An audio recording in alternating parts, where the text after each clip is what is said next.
Good morning from the Sunshine State. Broadcasting from Palm Beach County, it's the Fisherman, Florida Show. Sundays from 8 to 10 a.m. on the WCET FM network. And now, here's your host, Riscala. Good morning, good morning. Thank you for taking time to join us. It is the Fishing in Florida Show. I am your host, Riscala. This morning I have Carolyn with Atlas Trax with me. And you know what I like to say about Carolyn? If you want to protect what you love to the max, you got to talk to my friend Carolyn over there at Atlas Trax. Good morning, my dear. Did I lose you? Oh, I know what I did wrong. Oh, my gosh.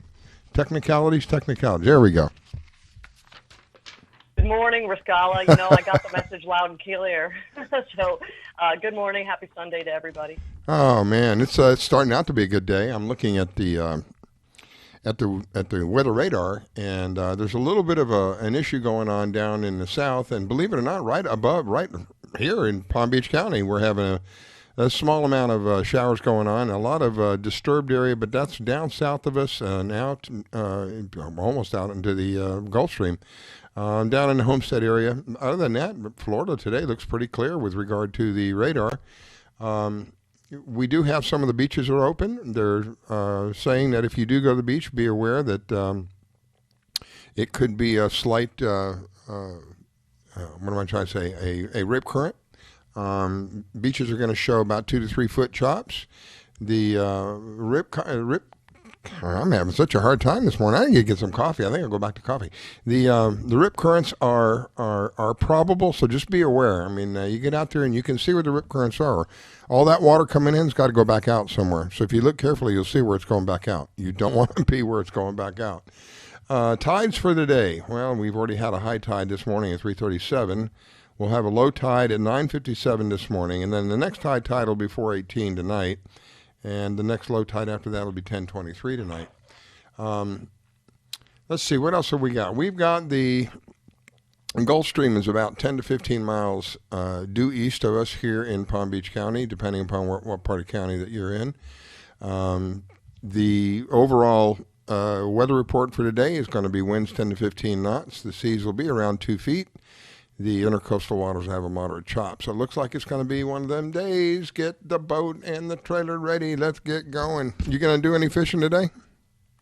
Well, you know what? We were planning on going out, but evidently there's a big Trump flotilla going up the intercoastal in a little bit of time. So I think it's going to be pretty hard to get by all those boats. But we might do a little fishing off the dock today. We were lucky to get out a couple days ago. We got 6 short dolphin, but of course we let them all go. We want them to see bigger days down the road. But we did get out during the week, and surprisingly a lot of boats out during the week still. What do you think the fish think when they have something like the Trump flotilla thing? You imagine all those fish down there going, oh my God, here they come again. Making all that noise. Yeah, we had this nice period where everything was peaceful. And now they've all gone nuts again. Oh, my goodness. Evidently, this is supposed to end up in that Lake Boca area somewhere around 12 or 12:30. So there is a Lake Boca cam. I plan on logging on and seeing that kind of mayhem. But you know, hey, at least it's a group of people getting together and doing what we love to do, boating. Yeah. And I'm sure there'll be fishing rods on those boats. Oh, yeah. Enjoying the day. Well, again, the radar shows that we're relatively clean around the state. A couple of very small places. One of them happens to be, of all places, Palm Beach County. But other than that, it looks like it's going to be a clear day. And with the outlook for the day, it looks like it's going to be a nice day to be out there. Just remember, we are in the summer pattern now, where the area heats up during the day. And by the time we get around to 2 or 3 or 4 o'clock in the afternoon, we've created a tremendous heat ball here. And then combine that with the humidity coming off of the ocean. In 10 or 15 minutes, it can be going from nice and sunny to the world is coming to an end. So just be aware that the thunderstorms can build up very quickly out here. And we're in that pattern. So usually in the later part of the afternoon, the early or late to mid part of the afternoon, 2, 3, 4, somewhere in there, that heat has been building up, and it's beginning to condensate and build up some heavy-duty thunderstorms. So just be aware. Let's see, what else have we got going on? We're looking for Robert will be calling in a little while. He's with the Florida Fisherman magazine. We'll get a fishing report out of Robert. We're going to have Pam Wirth. She is one of the top pro kayak anglers here in Florida. She's going to give us a fishing report from the West Coast. Mark Reuwer. How do you say that last name? Mark. That's a Reuwer. Mark Reuwer. Is that right, Carolyn? That's 100% correct. That's a hard one. I'm reading it and I'm going, holy smokes. Mark is a professional angler. He's going to give us a fishing report for the area that he's in. We have Mike Simko coming on. He's going to tell us about kite fishing. He did a little bit of fishing yesterday, by the way. He was involved in one of those tournaments yesterday. We'll get an idea of what's going on with them. And we'll finish it off with Angelia. She's down there in the Keys. This is going to be her last report of this summer for the Keys. She's headed out, lucky girl. She's headed out to Alaska. And some of the pictures that she sent from the last trip that she went to Alaska were just unbelievable. Just amazing pictures, orcas, and some of the fish that she caught. Just unbelievable. So I envy her, and I'm very happy that she's going to be up there. She'll probably call in from up there once or twice and give us an idea of what's going on with regard to Alaska. A lot of neat stuff up there. Yeah, and I was actually going to give you a Bahama update if you'd like to for the listeners. So originally, the Bahamas was supposed to open on July 1, and I was just told that it's actually opening June 15th, which is tomorrow. Hot dog. So I've got a lot of our tracking customers that have had boats that have been provisioned with fuel and bait and ready to go for a month. And I would imagine there's going to be a lot of travel going tomorrow. It's going to be 2-foot seas. So we'll see the Bahamas opening up and trading back and forth some much better fish stories over the next Sundays. I'll find out from Angelia when I have her on, but I think the Keys are opening back up as well, that they're allowing people to come back in. I think that's what's going on. I think they started that last week. So more and more places are opening up. More and more businesses are opening up. We're slowly resembling some degree of normalcy. And as we progress down down this road, I don't know of anybody that had this COVID thing. I don't know anybody personally, but I've heard that some of the people that got it were extremely sick. Other people that got it died from it. It is really something that unlike anything I've experienced before. So hopefully we're over this, whatever they call it, the curve or whatever that is, and we are on our way to getting back to being normal again. And one of the best things we can do, really, get out there in the sunshine. That's really one of the best things you can do for your immune system. You get out there in the sunshine, especially if you're on the salt water. That's even better. Sunshine and salt water, boy, that's some of the best stuff for your body. It helps detoxify. It helps cleanse. It just really good stuff. The sunlight hitting your body creates vitamin D. Vitamin D is an immune booster. The virus, they say the virus can't survive over 82 degrees. Well, that's air conditioning for us down here in Florida. If we have a day that's 82 degrees, that feels like air conditioning. So a lot of reasons to be out there and enjoying it. And that's just a couple of them. All right, let's see. What else have we got going on today, Carolyn? Well, like I said, I'm going to try and do a little fishing off my dock. I know it's snook season out, but I've got some barbless hooks, so I'm going to try and just see if I can get a little casting expertise going. It's supposed to be 50% chance of rain this afternoon, so maybe get out and do little house projects and check in with everybody that fished this big tournament yesterday. There were 95 boats in this local tournament that was a reschedule. Mike Simko, I think, was in it. Yep. Mark was in this tournament. I hear there was some good kingfish caught. Maybe a 35-pounder was the winner, I think. Holy we'll have smokes. to double-check with Mark. Mark is the guy that caught that huge, the big one, the unbelievable one, right? That's the guy? Yeah, Mark actually was on a team called Young Guns on a 39-foot Midnight Express out of St. Augustine last week, and they actually caught a 60-pound-plus record kingfish. So he was on the boat for that, and he's got a lot of fishing in his family. He fishes with Sean Miller of Offshore Angler Pompano Beach. Oh, we've had Sean on, Yep. Yeah, absolutely. So he kind of floats around. Whoever needs him, he jumps on the boat. He's helped us with our ladies team, and he's just a funny guy to be around. And fishing's in his family. His dad made lures when he was a kid. I think he caught his first sailfish at age 3 or 4. He'll tell us about that. That is amazing. I mean, I love fishing, but I don't know. I'm thinking when you're talking about that, how far back in my mind? I think 7 or 8 years old, I think, is as far back as I can go with regard to thinking about fishing. About 7 or 8 years old, and my dad took us. The first place he took us was to a little canal off of Tamiami Trail down there in Miami, and it was boring. It was boring. It wasn't all that great. Well, it was the first time. It was the first time. You have to crawl before you walk. You have to walk before you run. So it was quite boring. And then the next time I remember quite vividly, he took us to Coconut Grove Bayfront Park, where the bay was, Saltwater Bay was right there.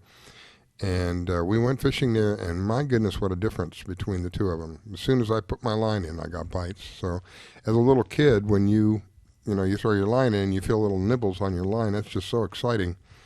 So that captured my imagination and my attention the whole time I was there. And we went back there many times and caught a lot of fish. My gosh, caught lots of fish.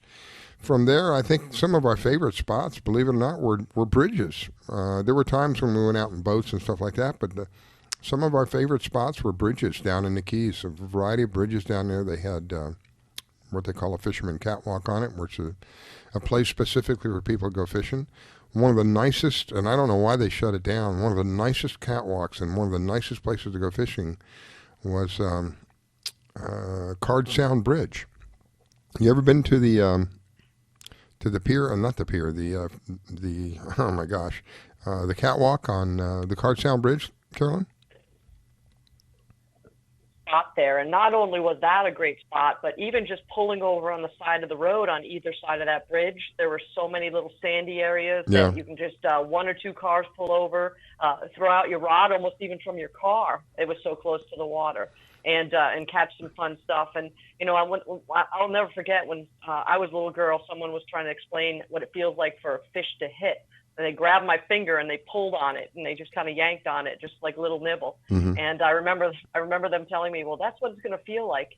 My first fish, I don't know how long it was hooked on because I didn't, as a young kid, had no idea what the feeling was, but there was a fish on my hook for probably an hour.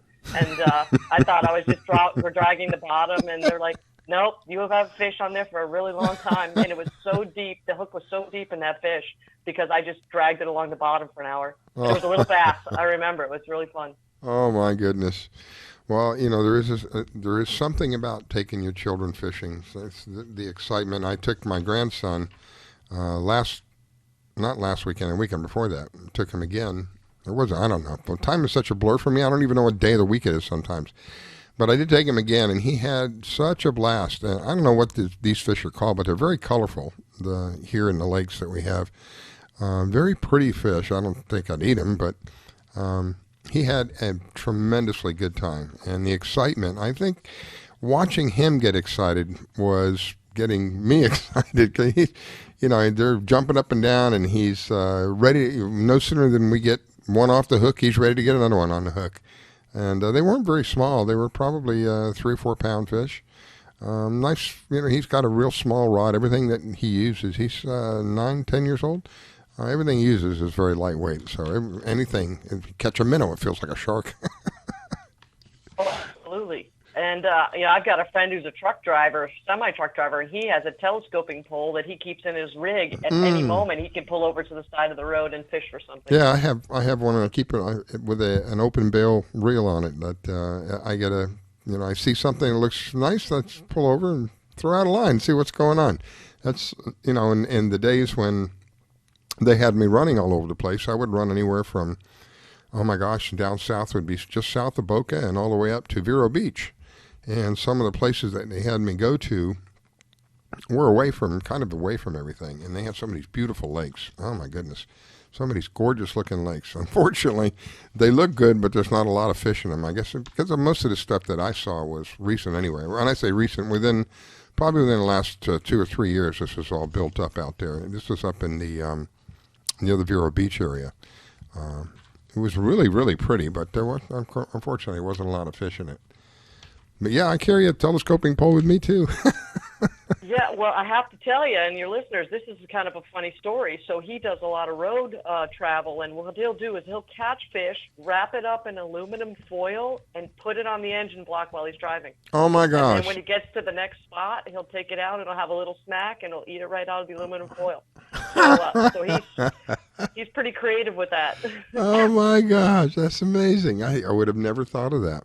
Yeah, you betcha. Yeah. It gets hot enough to cook big time up underneath that, especially on a sunny day. You don't even need the motor running. Just the hood itself is hot enough to cook off of. Wow. I pictures from truck stops, and I couldn't believe how gourmet the food was. That's really funny. Wow. Well, it just shows you. So you get the old noggin upstairs working, and you can come up with all kinds of ideas. I would have never thought of that. Until I saw it, Rascala, in a photo with an open hood on the big semi-rig, I had no idea. And then he sets up a little table and a chair, and he eats right at a rest stop, and then he gets on the road and goes again. I'd be worried he's done. Tastes like gas or ribs. I'd be afraid it tastes like gas or something. I don't know.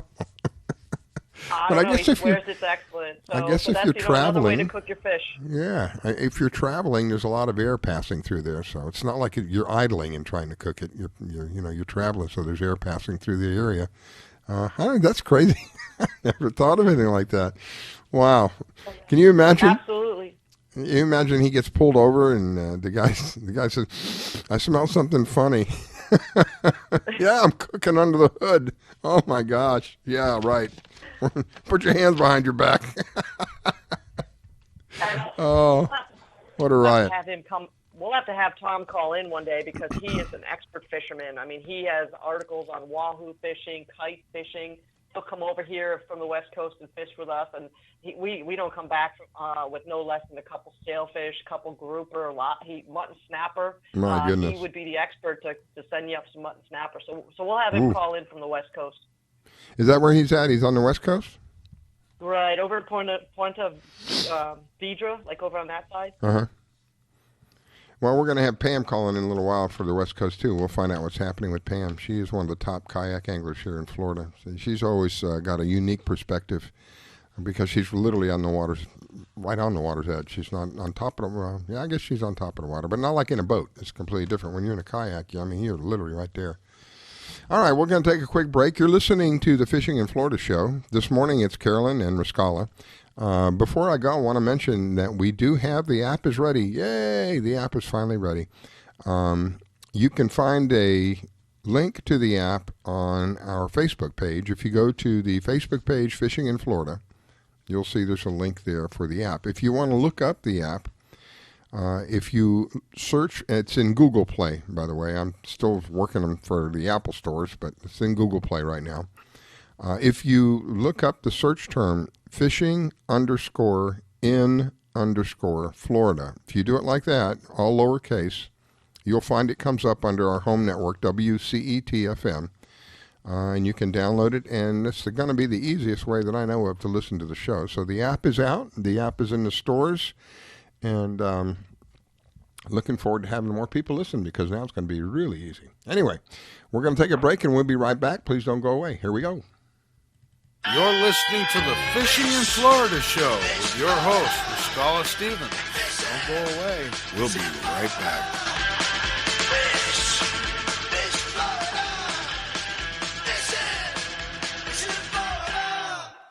When it comes to parenting, there are no perfect answers. But that's okay, because you don't have to be perfect to be a perfect parent. Teens in foster care will love you just the same. For more information on adoption, visit adoptuskids.org. A message from the U.S. Department of Health and Human Services, Adopt U.S. Kids, and the Ad Council.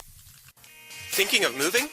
Before you do anything else, call Diane Whittick. She provides a concierge service. Things like having your home or condo packed and shipped. Even take care of your home repairs or upgrades. Diane has the expertise to get it done. As a seller, you will have constant contact. She will furnish you with bids on any services that might need completion. Air conditioning, plumbing, handyman, and even cleaning. Living up north and have a home to sell here in South Florida? Just give her the keys, address, and a signature. Your payment will be wired when the property is sold. That's right, Diane does it all. Thinking of buying?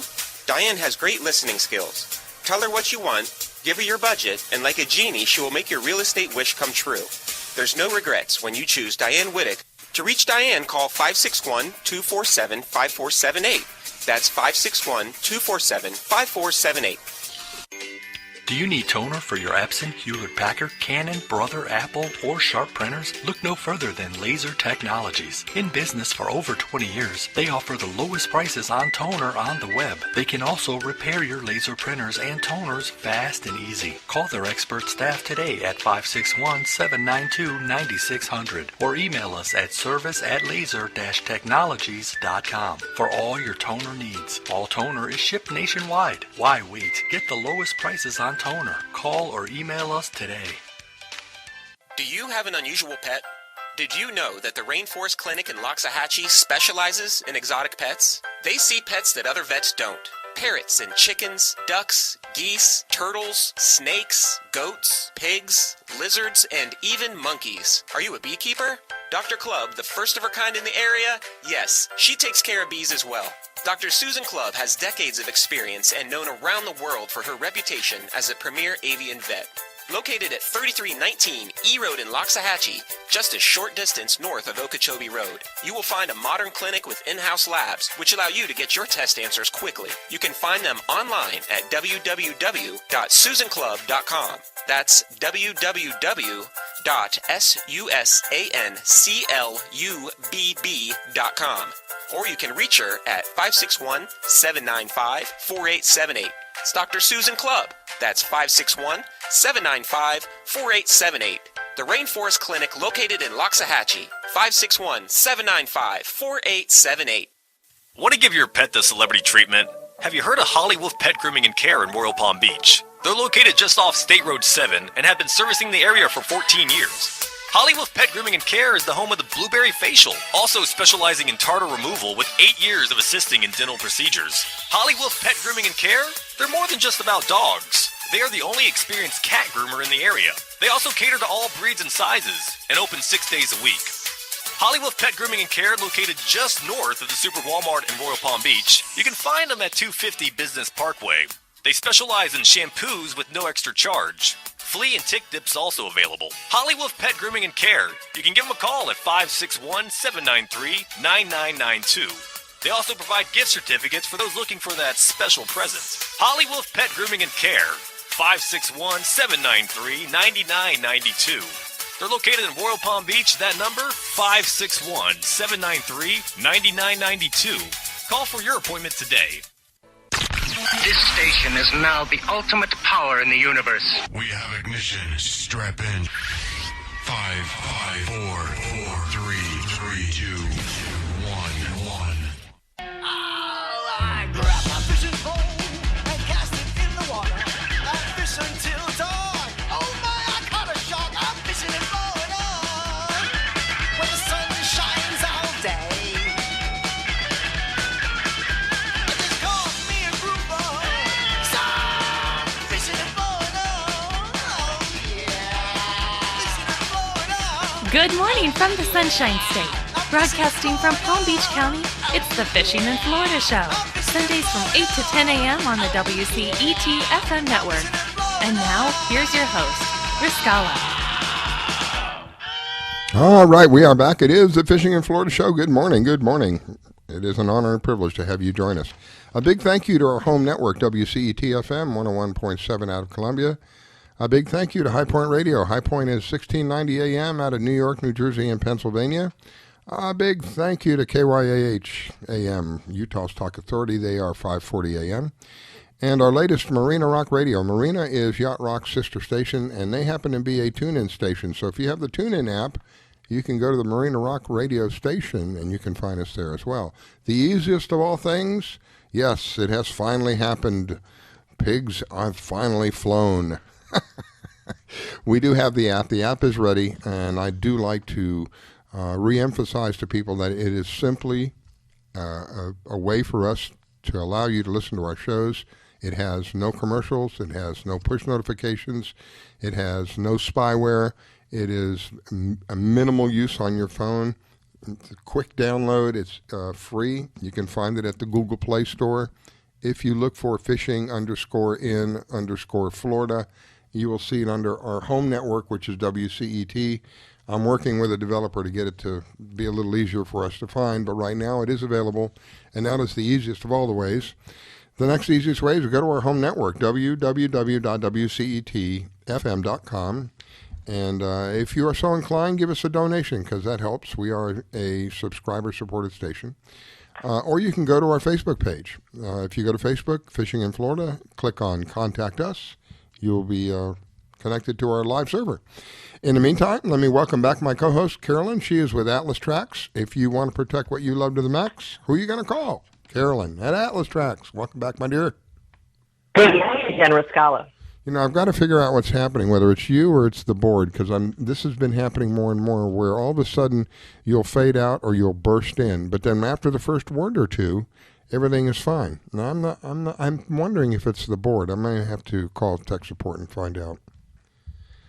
I've relocated to a few different places over the weeks in my house, an outside, couple of different rooms. So I'm not sure it's me, but let me know. I can move around again today if we lose me. Yeah, it's like the first word kind of mumbles out, and then you come right in. So I don't know. I can't figure that out.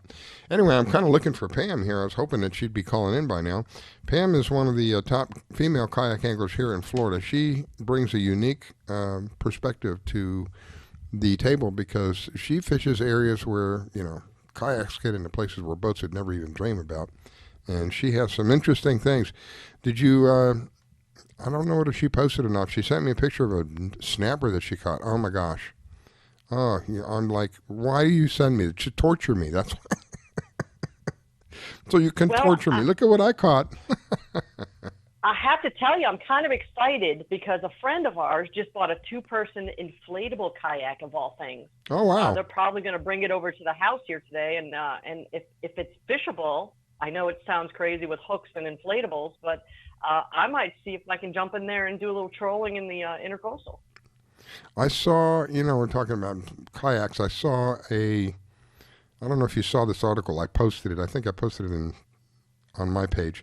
The guy made a kayak out of paper. Did you see that article where he took paper mache, I think is what it's called, made a kayak out of paper. And then there's another kayak. It's a foldable kayak that literally folds up into the size of about a suitcase, and you carry it around wherever you go. I think the thing weighs about 60 pounds. They really come a long way with some of these materials that we have available now. Yeah, and I have to tell you, I think I'm a little spoiled when we get on our 33 Hydrosport, which I'd love to have you come down and fish with us. All the drawers we have, the freshwater systems, shade protection, and then I think about getting out in a kayak all day for a tournament. You really have to know how to pack your gear light. Wow. Yeah, and that's kind of a spoiler, isn't it? you got almost all the luxuries of home out there on the water, and that makes all the difference in the world too. Especially if you're a couple of miles offshore, and you can hide. One of the most difficult things I had, fortunately for me, when I had my boat, we did have a nice top for it. But one of the most difficult things was to hide from the sun when it gets to around 2 o'clock in the afternoon. Oh my goodness, literally like an oven. So you can't hide from that. You're in a lot of trouble. And a lot of these open fishermen, there's one little space in the center console to hide, and it's really not a lot. You're going to get burned. You're going to turn into a lobster. Then you think about somebody like Pam, who's out in a kayak with no protection, no large cooler with beverages, and you have to pedal your way all around. Yeah. That's pretty amazing stamina and she covers up. Yeah, she covers up quite a bit. I've always wondered why. I think about some of the movies I used to watch when I was a kid in the old days and the Western days. They had all these clothes on. It couldn't have been any cooler for them back then than it is today. I don't know how people do it, but she's one of them. If you see pictures of her, typically she's got a big hat on, which gives her the shade around her, around her head and her face, and then she's got like a scarf or something around her neck, and typically she wears long sleeves to protect her because she's out there for so long, for so many hours. I would sweat to death. Me, I don't know how she survived. I don't know how people survive that.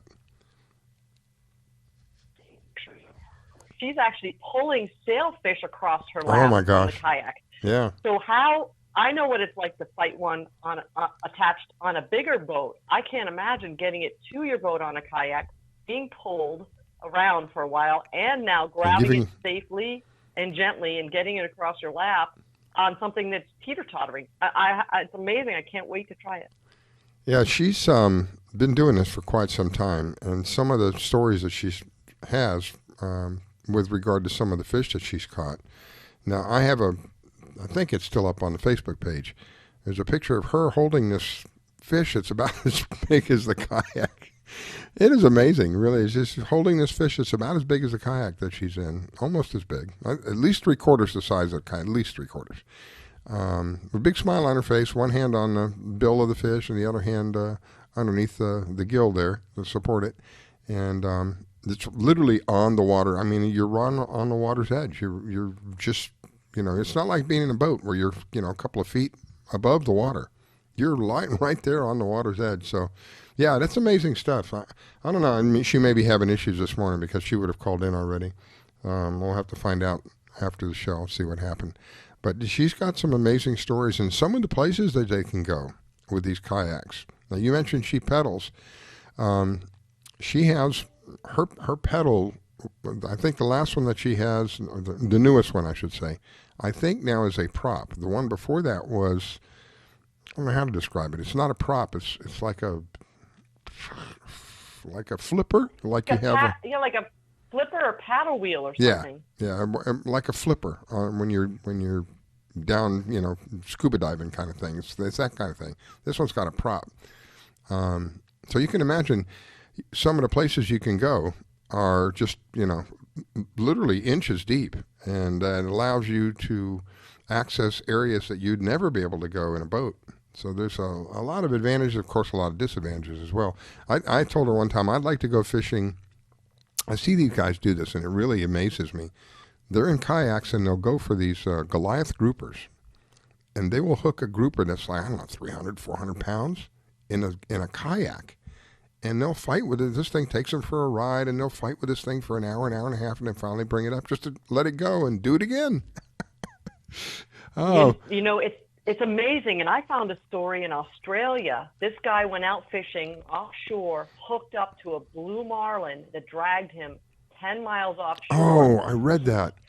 That he was had to crazy. Call his friends to come out with a center console. He jumped on the center console, kept fighting the fish, and ultimately let it go safely.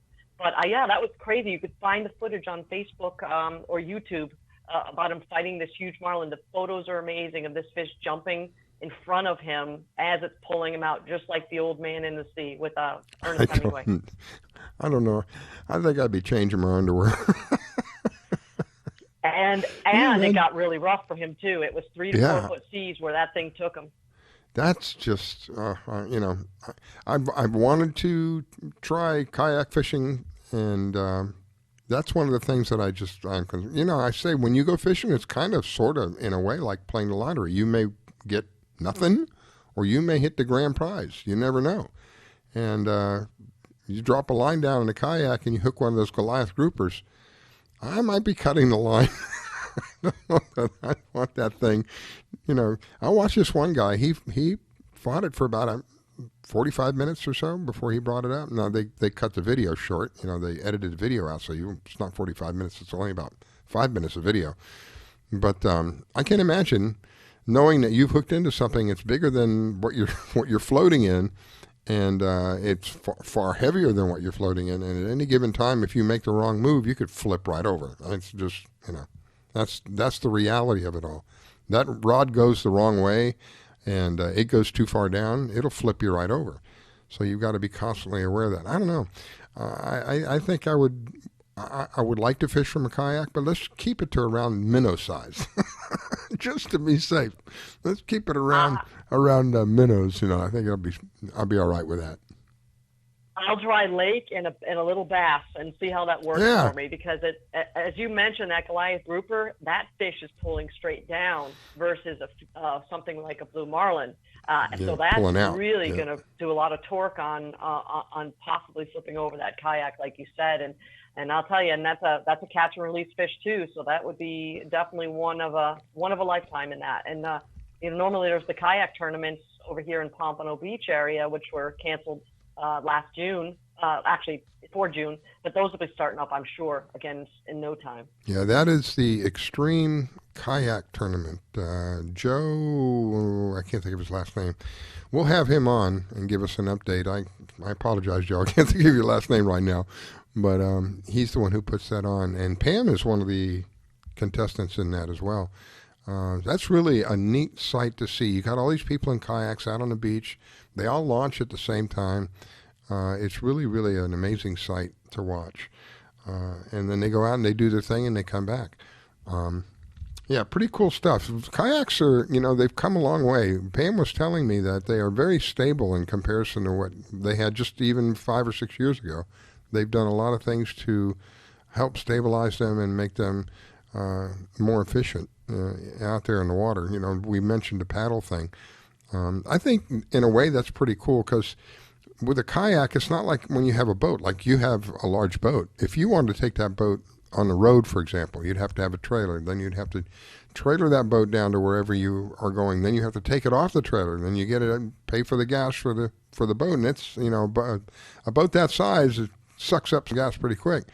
With a kayak, it's all up to you. You can literally carry these things. They're I don't know how heavy they are, but I know they're light enough. She's told me she's carried her right down to the water. The trailer's so light you can just walk with the trailer right down to the water. Put it in the water and there's no gas. You are the gas. You are the gas. You are the engine. You're the motor. You're everything. So it's, in a way, I like the idea of the independence of that and the portability because you can, again, you can take it just about anywhere. It doesn't weigh very much. You don't have to worry about gas stations. You don't have to worry about your motor breaking down on you. You are the motor, and you can go areas where boats can't go. So that's got advantages that I would like to pursue. I just don't think I'm real crazy about the Goliath grouper catching thing or catching, something like that. And you're 100% correct. We actually have a trailer for our boat, and we took it down to the Keys one time a few years ago. And Paul at Black Label Marine's 100% correct. We had no idea you needed oversized, over-wide permits on our boat. Yeah. And in reality, we were supposed to be going into the weigh station down in the Keys, but we had to pick our drive when we knew that was going to be closed. And then the other thing is you pick these wonderful little waterfront resorts that say they have dockage. Well, now come to find out our boat needs too much water, so you can't even keep it at the dock where the hotel is. Yeah. So it is challenging, and I think I can't wait to see this inflatable. I'll get some video of this inflatable kayak and see if I actually stay dry the whole time when I play with it. But that might be some good blooper stuff. I experienced what you were talking about. Because Islamorada was one of my favorite places, and I happened to have a friend a coworker whose family owned some property. It used to be the Holiday Inn, then they converted it into a condo, I think. But his property was literally alongside the Holiday Inn, and then we went to a place called Siesta Key, was right up the street from there. The first time that we went down there, and I only had a 24-foot. Mine was a 24-foot wellcraft. We had a real hard time because the dock, the water was so shallow. You could literally walk in the bay out there. In the area that they were in, the dock was so shallow, we had to be very, very careful because we would constantly be grounding out and couldn't have very many people. This is how we had to go out. There were sandbars out there, so if we were going to have 5 or 6 people on the boat because we were skiing, 4 or 5 of those people would have to walk on the sandbar off of the boat until we got in the boat into deep enough water where people could get on the boat because we had too many people in the boat. It'd bottom out. So those are just some of the things you don't think about when you're doing some of these. We weren't planning on doing skiing and boarding and things of that nature while we were there. But it happened. People showed up with some skis, and one guy had a knee board, and there was a whole bunch of us. Oh my gosh, there was probably 20 of us before it was all over. But that was one of the problems that we had. The water was so shallow where the docks were that we had to be extremely careful coming in with our boat. With a kayak, you wouldn't have to worry about that. Literally inches of water. So that's something I'd like to pursue. I just don't care about the Goliath grouper thing. Now, while I'm thinking about the Goliath grouper, I don't know how much you know about this, but I know that they're protected. Is there ever you think there'll ever be a time where you let people keep them? You know, that ban went into effect a couple of years ago, and I think the fisheries have to have a certain amount that are caught or reported before they can open that out again. But, I'm thinking probably they're going to leave that closed for quite some time. Wow. I had the first experience I ever had with a Goliath grouper was in Naples, off of the pier. I was fishing. My whole family went down there fishing for the weekend, and I was almost at the end of the pier. And I'm just fishing and have a good time. And a couple of kids walked by, and they had a rope, literally a rope, and a big monster hook on the end of it. And they were going around grubbing fish carcasses from people. We were using mullet, and they asked me if they could have the head and the carcass. I said, sure, I'm not going to do anything with it. And I just kind of laughed. I thought, what are you going to catch with that? Come on, you guys are dreaming. So I guess about an hour or so went by. They dropped this line overboard, and they walked away. About an hour or so went by, and I see them come back, and this big group of people starts forming over there where they're at. And this big commotion's going on. And now they have adults pulling on the rope. And they get this thing to the surface, and it is a Goliath grouper. And the thing's mouth was so big, it could have easily swallowed me. Easily. This thing was 500 or 600 pounds. I was in shock how big this fish was. They had to clear the beach because they were worried that this fish got away. It might chew somebody up because it would be mad. They had to clear the beach, and they drugged this thing alongside the pier and brought it up on the beach. By the time the two kids got it to the beach, there was a man from one of the restaurants ready to buy this fish right there on the spot. You talk about fresh. Oh, my gosh. So I don't think we'd be able to do something like that today, but... You know what? I just looked on the internet, and a few days ago, a girl from the Midwest caught her first deep sea fish. It happened to be a Goliath grouper that weighed 583 pounds. It was 83 inches long. It was 75 inches around. They measured Holy it before smokes. they let it go, and it took her 6 hours to get to the boat. Oh, my gosh. First fish, 16-year-old girl. Oh, my God. You know, I don't know about it at age 16. I know when I was a little older and we were out fishing on certain days when we were like grouper fishing, the next day I'd be sore because you were using muscles that you didn't even know you had. So I'm sure she's feeling some pain afterwards after all that. 6 hours? Holy smokes, man. Yeah. Looking at the report, and she was on a 22-foot Pathfinder and first fish ever. Where was that at? Let's see. It looks like they were about 40 to 50 miles offshore, so on the West Coast. They were just looking for amberjacks, a little fun family fishing with a local guide, and hooked up to. They were using barracuda chunks, so they hooked up to it. There's a nice big picture if you look at it. If our listeners look up on Google, it's a pretty massive looking fish.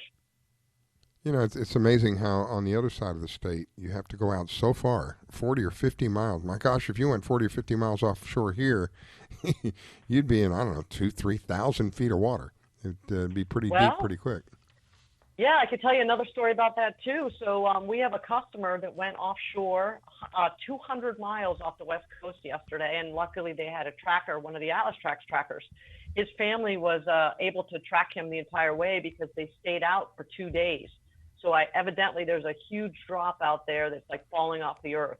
And last night around 11:30, the other family members got nervous, called the Coast Guard again, and then they ended up calling this one girl who knew that her father had one of our trackers and was able to work with them to determine that they were okay. They didn't have to send the helicopter again, and that, luckily they were able to see where the boat was, how far offshore. I looked this morning, 190 miles offshore. Holy smokes. So what did they go out for, I guess, a week at a time? Yeah, this was just a 34-foot boat. They went all the way from Fort Lauderdale, across the state, then 190 miles offshore for about a 24-hour period. Turned around and came back in and got in around 3 o'clock in the morning last night. But, when you go out that far without contact, people here on land get nervous. You are kidding. Another good success story. So wait a minute. They left out of Fort Lauderdale? Trailered their boat all the way to the west coast of Florida, dumped it in the water, went 190 miles offshore. Oh, they drove it. Okay. I'm thinking they went. Yeah. Okay. I'm thinking they went in the water all the way around. I'm getting There's some kind of some squealing or amazing fish something. Pictures. I'm getting, I know where the squealing is coming from. I think it's coming from Mark. Is that Mark that's on with us? Good morning. Is this Mark? This is Mark. How are you this morning? Good morning, Mark. Go ahead, Carolyn. Hi, Mark. Thanks for calling in. Thank you for having me. Yeah. Absolutely. So I was kind of bragging about you a little bit ago, how you're an amazing fisherman from a fishing family, and love to hear all about your last couple of weeks and that trophy fish and how the tournament went yesterday. It's been a busy few weeks. I will say that. Yesterday was slow for us, unfortunately, but it's all part of fishing. Not every day can be good. Weekend beforehand, we did fantastic up in St. Augustine.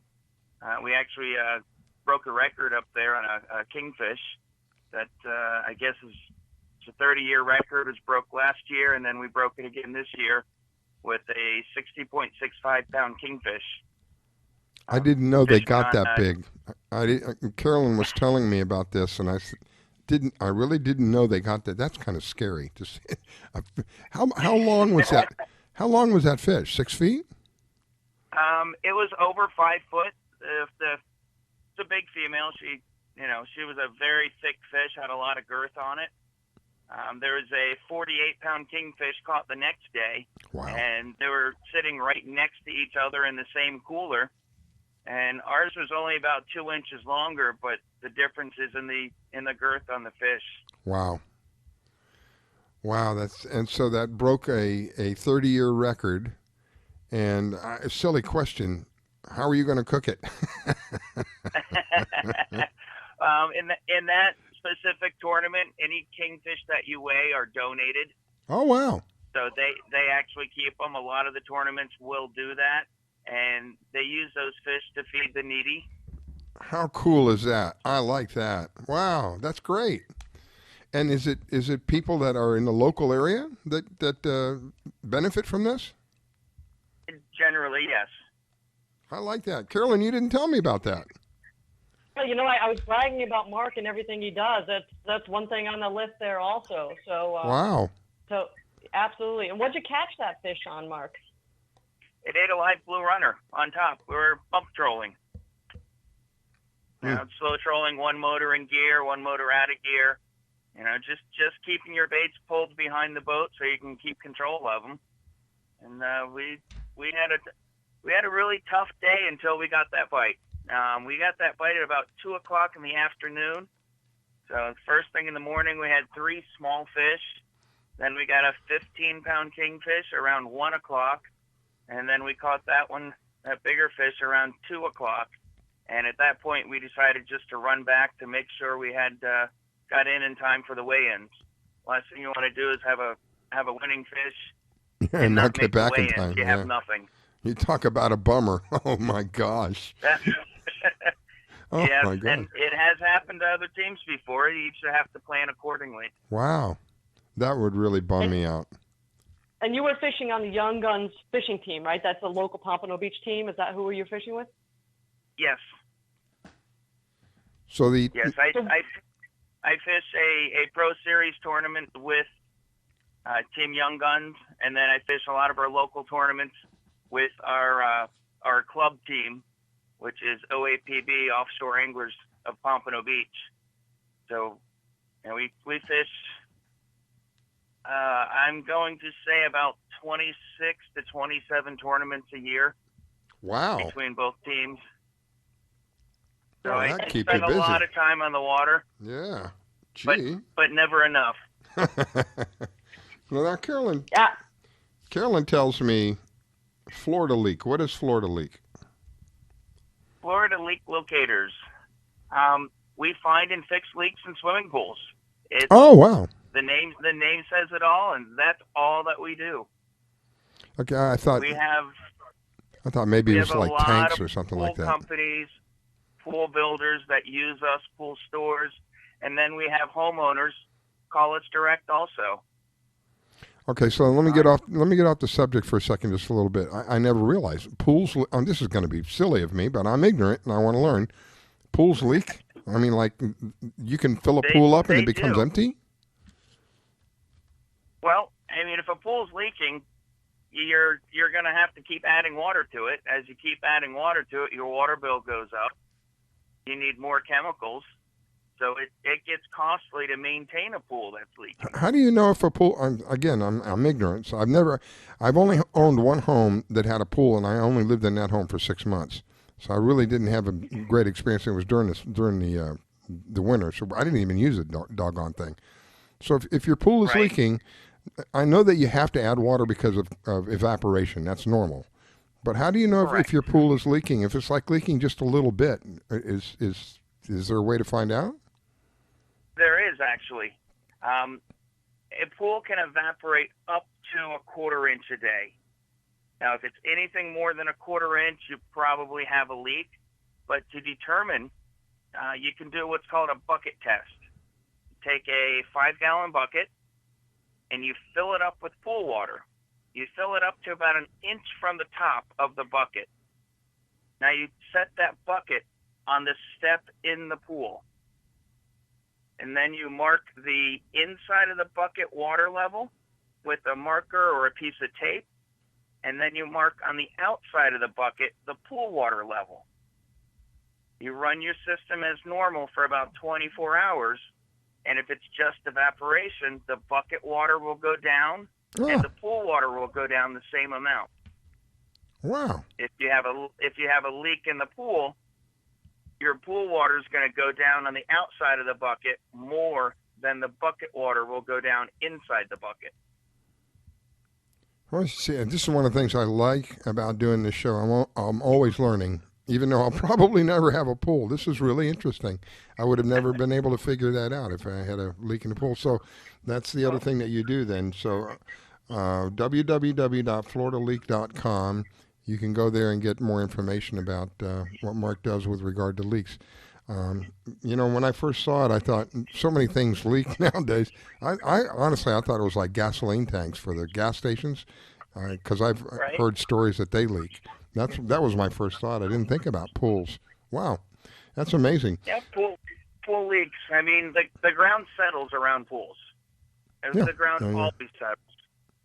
So, pipes can only handle so much settling. They can only bend so much, and they crack. Other times, it's minor leaks in pools where the technician will go out there and they can find a leak. They can fix it with an underwater epoxy, and it's done right there on the spot, and no major repairs are required. Wow. That's about 9 out of 10 of the leaks that we go to. The technician can take care of it right on the spot, included in the leak test, and it's done. So some of these leaks that you're talking about, you can visually see that it's like a crack or something? Correct. Oh, okay. Correct. Generally, leaks are where something goes through the shell of the pool, the actual concrete shell, like your return lines or your jets or your skimmer, your light, vacuum line, where something goes through that shell of the pool. There's always a possibility of a leak. That's generally where they are. Interesting. Well, I got a good education. You have a pool, Carolyn? I do, and Mark's going to have to come over and look at our pool because I stepped on a part of the bottom of the pool. It crunched under my feet. Ooh. And here, Mark, I've got an auto filler, so I'll never know if I'm losing the level. That's my trick. Yeah. Yeah, in order to find out, you'd have to turn that off for a couple days. Yeah, I might have to get you over the house. So what service area do you guys cover? We cover from Jupiter to South Miami. We're supposed to call in at 8:30 our time. Same guys? Different guys. Go ahead. We cover from Jupiter to South Miami. Are you there, Carolyn? Yeah, I'm here. Okay. All right. Because I think we picked up Pam somewhere along the line here. We'll find out in a second. But I think Pam called in. Somebody else wanted to talk. She was. Absolutely. And you know what else is really cool about Mark? Mark's father, and correct me if I'm wrong, has made for years and still makes fishing lures. Really? He does, yes. I grew up on a charter boat here in Pompano. I mean, that's how I was born. I was raised in the fishing industry. So it's been a passion my whole life. Passion and addiction, to put it that way. Were you, Carolyn, is he the one you were telling me about? He was 2 or 3 years old, caught a sailfish? Is this the guy? 4 years old? 4. Yeah, I was 4 when I caught my first sailfish. Oh, my goodness. We had a charter on the boat, and I was up on the bridge with my dad, and they had asked if I'd ever caught one. I said no. They said, well, Mark, get down here and catch this one. Because they were regular customers, and they'd caught numerous billfish. They wanted me to catch that one. And so I bet you... I grew up spoiled with fish, to put it that way. Wow. I bet you will remember that for the rest of your life. That must have been one extremely exciting experience. Absolutely. Wow. Yeah. And Mark also fishes with Sean Miller, so they're on the offshore angle Pompano Beach team. And Mark, we've had Sean on the show a bunch of times. Yeah, Sean is awesome. That's really awesome. So this last tournament that was yesterday, was that a one-day deal? That was a one-day tournament, yes. Okay, so it's over and done with. We had a few kingfish, a couple dolphin, nothing of much size, but it was a tough fight for us yesterday. Well, I tell people when we go fishing, it kind of, sort of, in a way, kind of, sort of, like playing the lottery. You may win the grand prize or you may win nothing. You never know. When you drop that line in the water, you may be targeting a specific species, but there's no guarantee that you're going to get that. There's no guarantee that if you go target a kingfish, for example, that you're going to get a kingfish. The odds are maybe in your favor, but there's no guarantee that you're going to get that. So that's one of the nice things, about fishing. For me, there was a lot of life lessons that are taught through fishing. You have your expectancy, you build up, you prepare yourself to go do this, and you come back empty-handed. Do you feel defeated, or do you feel, no, I did my best and this is part of the game?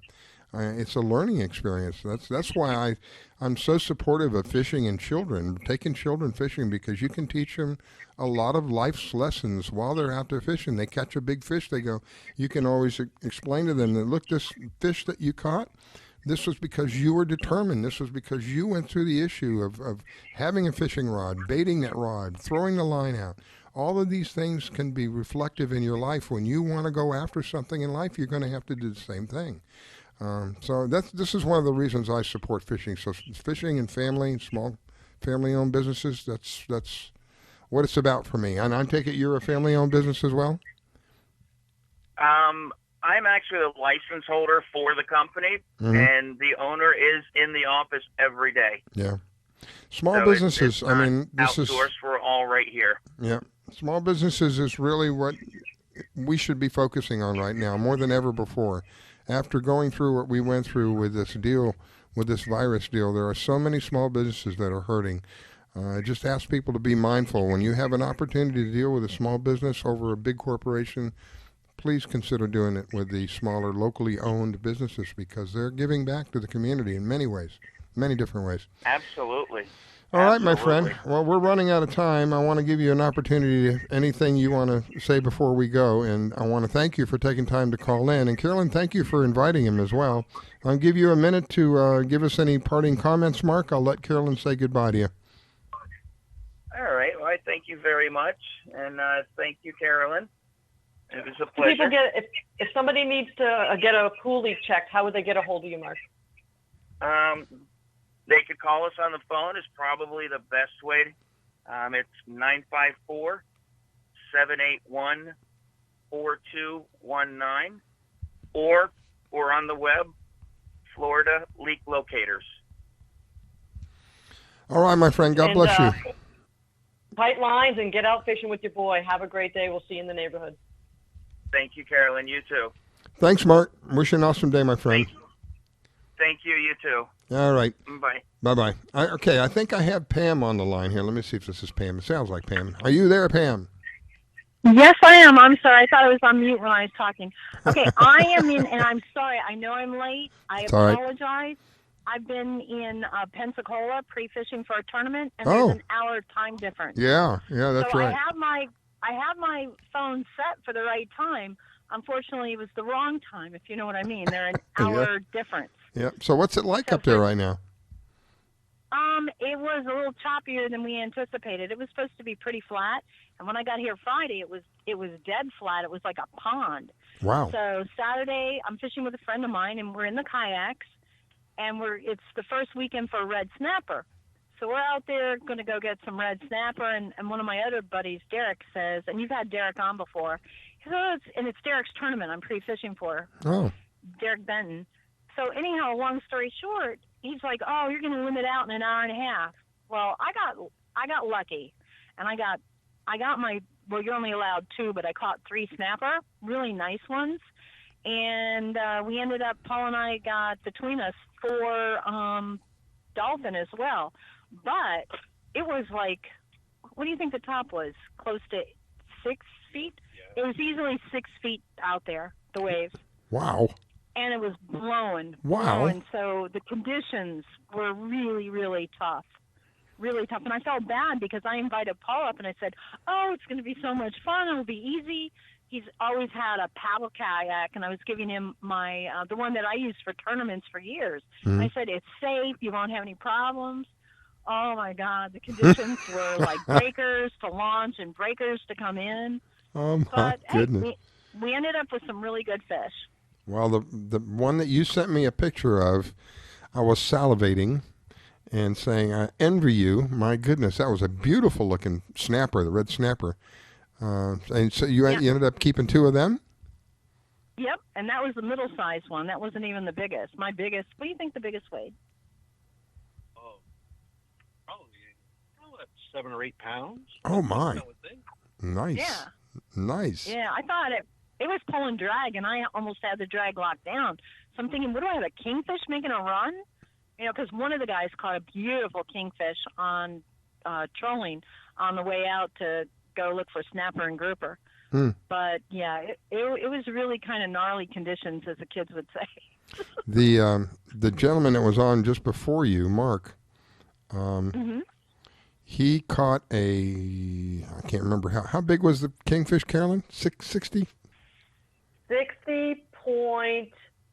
I just sent you a picture out of St. Augustine last weekend for a 30-year, breaking a 30-year record. Awesome. Can you imagine that? I think not a kingfish, but I think the biggest, and I think I sent you that photo too, biggest wahoo out of a kayak is over 60 pounds. Unbelievable.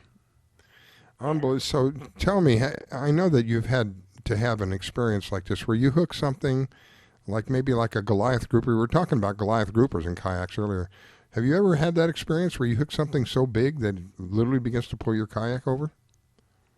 Yes. I had that in the Bahamas during almost storm conditions, and I ended up breaking it off. And I had that happen in Panama, that picture of that cabera, that 42-pound cabera. Yeah. That was an hour and a half struggle. You just can't lock down the drag. You just have to be smart about it and do your best to pull them out of the rocks, but not lock down the drag, because what people do is they make the mistake of locking down the drag and having the fish get behind them, because you need to fight the fish in front of you. Mm-hmm. But if once it gets past the 45 part and starts getting behind you, if it decides to sound quickly, flip you don't over. have a balance point, you're flipping. You're either going to have to drop your rod or you're flipping. And most people have the instinct to hold on to their rod, and it pulls them right out of the boat. But if you can keep your nose, your rod at like 10 o'clock to 1 o'clock or 2 o'clock, that's where you want to fight a fish in a kayak. That's Carol and I were talking about that earlier. I saw a couple of videos where these people are pulling up these Goliath groupers, these huge fish in these kayaks. And I'm thinking to myself, you got to be very aware of what the heck you're doing, because the wrong move, and before you know it, you're overboard. Everything is overboard. Everything's gone. So, but the one thing about a grouper is once you start to bring the grouper up, it's like all of a sudden they'll give up. Oh, really? Once they're away from the rocks and you brought them up a little bit, they're like, okay, I'm coming to the surface. And it's like they pretty much, every now and then they'll try to do that last minute push on you, but after a while they'll just pretty much just give up if you've got them out of the rocks. Wow. It's when they're in the rocks that they wedge themselves in, and you have a major fight. Or in Tampa Bay, the dolphin will come by and pick them off your line. So I heard you say you're in Apalachicola. Is that where you're at right now? Pensacola? Oh, Pensacola. I'm sorry, Pensacola. Yeah. You're going to be spending the day there? The tournament is in Navarre, which is between Destin and Pensacola, if that helps. Yeah. Pam, have you ever had a feeling where, I know you're a professional angler, where you just wanted to throw your rod overboard? Like, have you ever hooked up to anything that you felt dangerously that you were going to flip, and you're just like, I got to throw my rod, or you just cut the line and go? Yeah, in the Bahamas, I thought for sure I was going to flip. It was the third offshore kayak tournament that we had in the Bahamas, and I kid you not, we had waves that were easily 12 feet tall. Holy smokes! So it was small craft. Bahamas doesn't believe in small craft warning, and the guy didn't pull the tournament off, and I'm like, well, I'm here, and I let all the kids, because I fish against people that are like usually in their 20s and 30s. So I let all the hotshot kids go out first. I go, okay, let me see if any of them flip, And I watched, and they made it. And I said, okay, well, if they can make it, I can make it.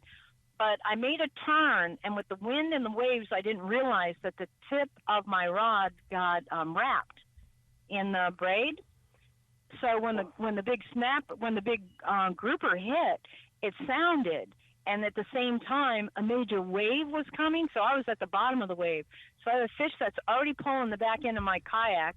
I'm trying to reach the rod holder to get the kayak, because I have no drag, because it's wind wrapped. Or, you know what I mean? The line is twisted around the tip of the rod. So it's not like he can pull drag. He's literally pulling the kayak down.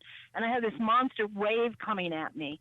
And to be honest, what happened, God was looking out for me. I was blessed. And usually I'll tie the rod to the boat, or tether the rod to the seat of my kayak.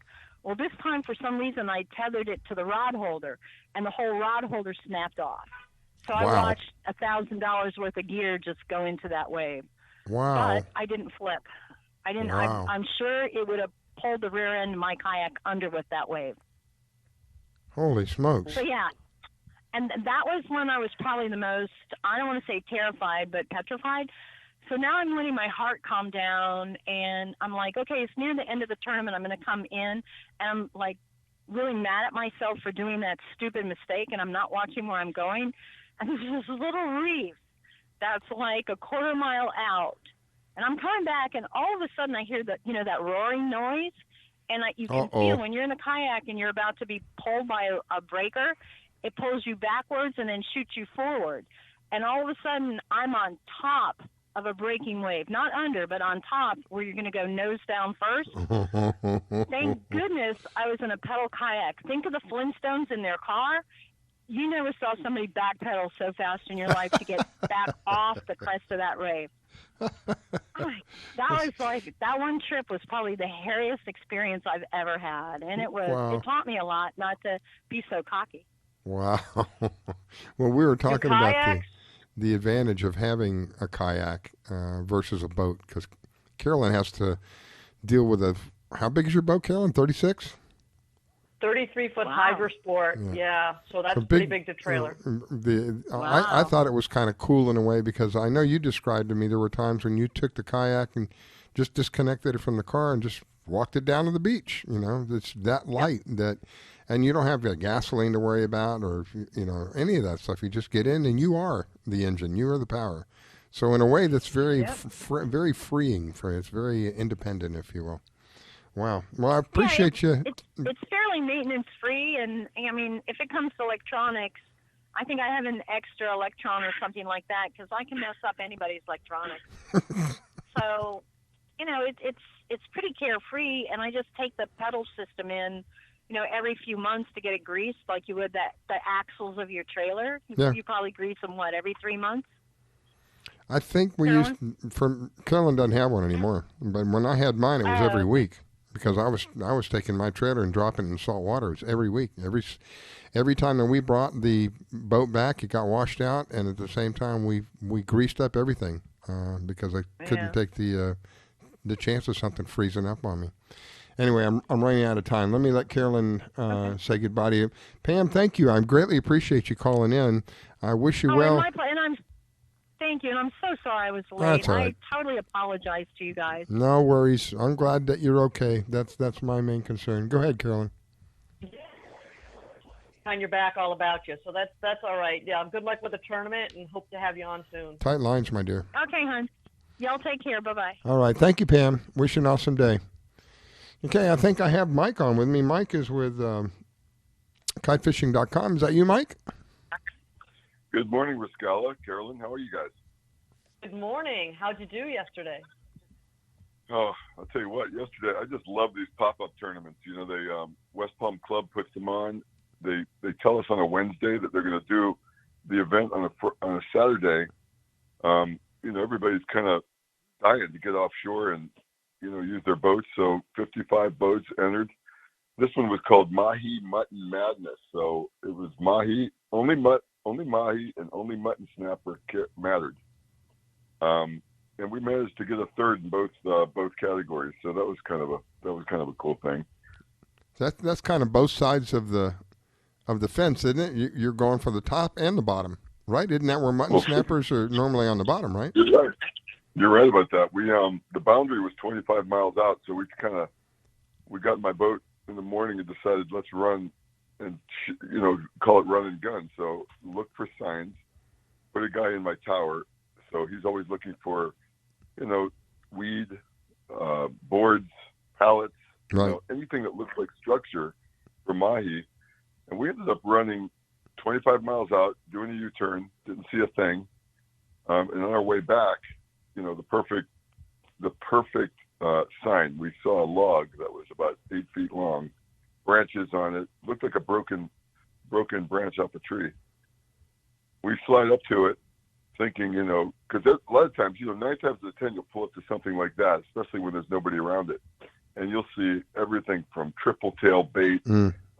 Sometimes marlin will be patrolling those big logs, especially mahi. So we thought we had it done right there, but not a thing on it. So then as luck would have it, we were coming back. The ocean was glass calm, and there wasn't a sign to be found.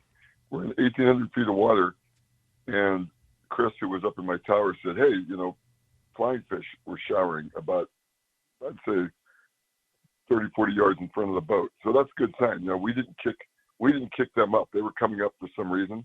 But again, there was not a weed or anything in the area. We put the spread out. Next thing you know, we hook up, and it's a wahoo. So we got a wahoo in the middle of nowhere, and then started chunking. So whenever we get a hookup, I pull back the throttles. The guys start chunking, sardine chunks, ballyhoo chunks, and just kind of getting the water turned up a little bit if there is any other action. And we had a school of probably 300 mahi. Wow! Come up behind the boat. We had a pretty fun time with them. Wow! Nothing big, just barely big enough to be third place. And to tell you how slow the bite was yesterday for mahi, 55 boats, and there were only 3 fish weighed. The third biggest, which was ours, was 4.9 pounds. Holy smokes! Wow. I know. These are all kind of great fishermen from the West Palm Club. So it was tough out there. That is really mutton snapper. That was a different story. Totally different story. What were you catching the mutton on? Well, I usually start when I really get serious about mutton fishing. We'll chum up some live ballyhoo. We netted a bunch of ballyhoo, dead or alive. Really, when you get them fresh like that. It makes a difference. And so that's one of my favorite baits is to plug a ballyhoo, cut the head off behind the fins, cut the tail off, and then use a triple hook on them with a long, light 30-pound leader. And we just, one after another, man, we got into the muttons last night, and it was like, great. Everything was in that 3 to 5 pound range. And, wow.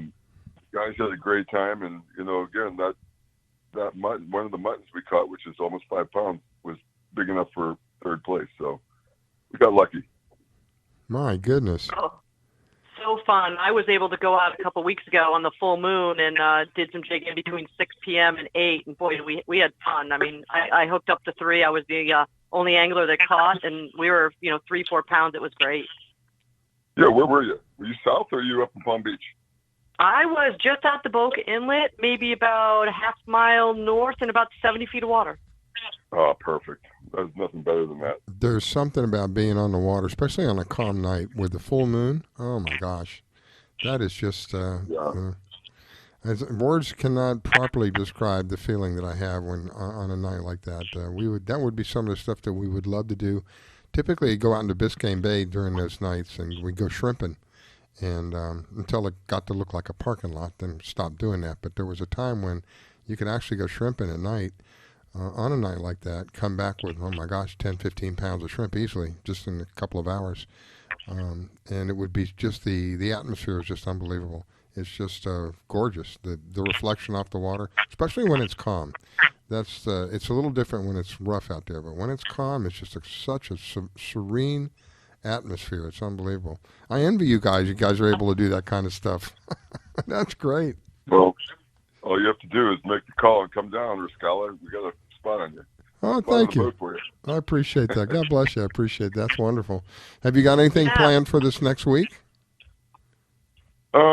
Next week is Father's Day, birthday weekend. I'm going to switch it up. It looks like we're going to get the kids in town and do a little golfing with some friends and my kids. And, my girlfriend's got something special planned. So I'm looking forward to that. Cool. Go ahead, Carolyn.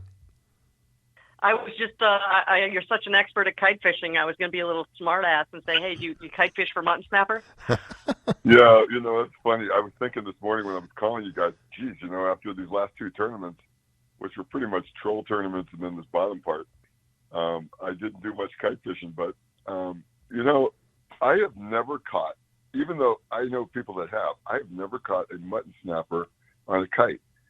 Now, we chum up. I've been in the Daytona area where we'll chum up, big red snapper, get them all boiled up behind the boat, and then just for fun, we'll throw the kite up and you can catch them on the kite. But, I mean, it's not very common to catch a snapper on the kite. However, I'm going to throw this out there because not a lot of people do this. If we get a good kite spread out, let's say your long and your middle baits are your typical, surface baits. You can mix it up. I'll take the float off of the short bait, particularly when you figure out your drift and your current. I'll take the short bait and just put a weight on it. So 7, 8, 10 feet from the bait, it could be a livey. Generally speaking, that's what we use on the kites. So put a weight up there, 2 ounce, 3 ounce, and drop it deep. Mark your line 50 feet from the snap swivel. I'll put a little rubber band on there. So when that rubber band basically gets to the water through the clip, I know I'm 50 feet deep on that short kite bait. That thing gets eaten like crazy. Great for kingfish, great for tuna, great for basically anything that's going to be subsurface. I never realized that you could see. Again, I'm learning. I never thought about using a kite to fish deep like that. I don't know. In my mind, I thought kites were kind of sort of like a top water and mid water, just a couple of feet under the water kind of thing. So you can actually get down deep with that stuff. Wow. You're not alone in thinking that way, but I just kind of thought of that. I thought of that because the short bait, which is sitting, let's say it's sitting 50, 60 feet from the boat. Okay. What you've really done, think about this. Fishing is 3-dimensional. So a lot of guys, what we do is we put the kites up to add to the spread. And on the windward side of the boat, we might have drift baits and deep baits. So you put weights on there. Well, why not use that other side, the kite side of the boat, drop one deep as well? Mm-hmm. And the short bait doesn't put a lot of drag on the kite, if you can follow my thinking here. The long bait is the one that's really kind of putting the drag on the kite in the middle, half that much, and trying to drag a kite down or pin it where it is. The short bait, there's really no torque on the kite at that point. So I can put a heavy weight on there, get it below the surface, and then control the depth. So if there are sailfish that are spooked by the boat, let's say we call it the shadow effect. So think about this. when the sun's up and the sun's hitting the boat, there's a big shadow that's cast under the water. So a lot of times when that shadow spooks the fish, they'll drop down deep to try to avoid that shadow or the kite or the boat in a sense. You drop a bait down deep, you're right in their face. I can't tell you how many times that bait's been bitten. Wow. That's a good piece of advice. I love that idea, and I'm going to try it. I never thought about it either, Mike. Yeah, well, I'll tell you, and then also there's the other thing. So, Carolyn, like you put your kites out, and let's say you're in a bump troll mode, so you're trying to keep the boat moving, right? How many times do those corner rods that you put the weights on, they're not in the kite, but they're fishing deep? How many times do they start to conflict with, the current wants to drag them under the engines or drag them under the boat? It's a big pain in the you-know-what. Well, when you put it out there on the kite, they never conflict with a thing. So good point. It's really, and then, while we're talking about kites, you got me rolling here. We'll put one deep on the short bait. A lot of times on the other short bait, instead of making that a kite where we're controlling the bait by, always raising it, dropping it down, trying to keep it right on the surface, just put a balloon 6 feet from the bait and let that thing be a balloon bait out there. So it's on the kite in the clip, but it's a balloon bait. So it's doing its own thing. Now you got basically 6 baits, 2 of which are doing a really weird, different thing. One's on the balloon, one's on the deep bait. So they all work. I never considered going deep with it. I don't know why. I always envisioned in my mind that it was like, maybe a couple of feet down, 2 feet, 3 feet down. But typically on top of the water, having a fish up there that's hooked and flapping the water, creating that vibration, that panic vibration to bring a predator by. I never considered, I didn't think it was even possible to get it to go down there and do that. Well, I'll tell you what, it takes some of the sighting out of it, because the hardest part for me, Mike, is watching those floats above the surface of the water, not getting a little bit of cross-eyed, not getting a little bored. So it actually takes one of those out of the equation of having to watch it, make sure you're not hanging your baits out in the air. And I don't know how many fish I've killed in the air. So you got that right. It's and remember, the fish they're just trying to survive out there. So really what happens is, I'm talking about the predators. They're not following any rules, so you got to really cover all the dimensions if you can. And I just found that's just one other bait that's doing a little something different. And a lot of times that's the one that gets eaten. So that's great advice. So while I'm thinking about it, we can get more information about what Mike does at kitefishing.com. Kitefishing.com. And there's a whole bunch, I have one of your videos. They're still up on the Fishing in Florida show. An amazing little short video, very short clip, but it shows just how effective kite fishing can be. I was a dummy when it came to, I always thought, kites, I'm a kid. I'm not a kid anymore. I flew kites when I was a kid. That's what we did with kites.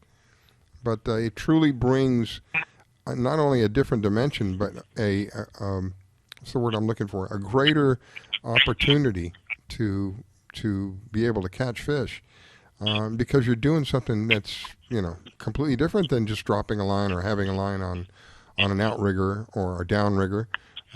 It's a different part of like Mike said, it's a 3-dimensional deal, so it's a different part of that covers a different part of that. And had you not mentioned that, Mike, I would have never thought about. I really didn't think about kite fishing and catching snapper.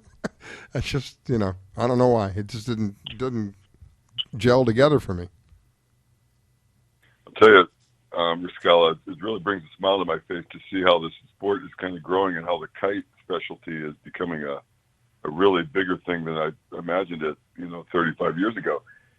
Yesterday, as we were doing our little tournament thing, which didn't include kite fishing, we were kind of in amongst a lot of other tournament guys fishing the Jamie Bunn Saltwater Slam Series. And I can't tell you how many boats I saw, not with one, not with two, flying 3 kites now, wow. It's an amazing thing. It was, like I said, when I got started, getting 1 kite up was hard enough. Then, we kind of got really proficient with 2 and 6 baits. And now it's 3 and 9 baits. really something. It's really something. And you know, it's I get up to New England every once in a while, and you see these guys surf casting through stripers and, you know, off the beach. And I often thought to myself, how hard and how productive would it be to actually fly a kite off the beach and put a couple baits out there off surf casting? And is that even possible? And boy, would that change up what you catch off the beach. You know, I said this before, but they found some. I mean, I couldn't believe it, but you know, when they were looking at like some of the cave drawings or some of the stuff the Incas were doing, you know, where they kind of memorialized what they were doing fishing and hunting wise back in the Stone Ages, they had pictures of fishing off of, you know, the beach with whatever they were, you know, big, you know, leaves kind of flying a kite, making their own kites of sorts to use the offshore winds for their help. There's another thing I learned out in California where these guys don't have access to a boat and they're fishing off of cliffs. And believe it or not, they'll blow up big. The winds, the trade winds are so heavy, they'll blow up big glad bags, like garbage bags, tie them to their rods, and then fly those like big balloons, which are kites in a sense, and get those offshore into like the currents where the currents change. They're catching freaking tuna and marlin. My gosh. You know, kite fishing, and you know, you brought that up about fishing from shore. That's, of all the questions I could get off of my website and my Facebook page, the most common question is from guys inshore that are way inside that are talking about, can I use a kite from the beach or from the shoreline? I had a guy at a freshwater guy asked me if he could fly a kite in a riverbank, which of course you can if the wind is blowing offshore of you. That would be my first question. I guess if the wind is in the correct direction, you could easily do it from shore. Why not? You can. Where there's a will, there's a way, believe me. Yeah, I mean, if you're willing, if you could figure out how to use a kite to catch snapper, I'm sure they can figure out how to use it from shore. I'm still baffled with that one.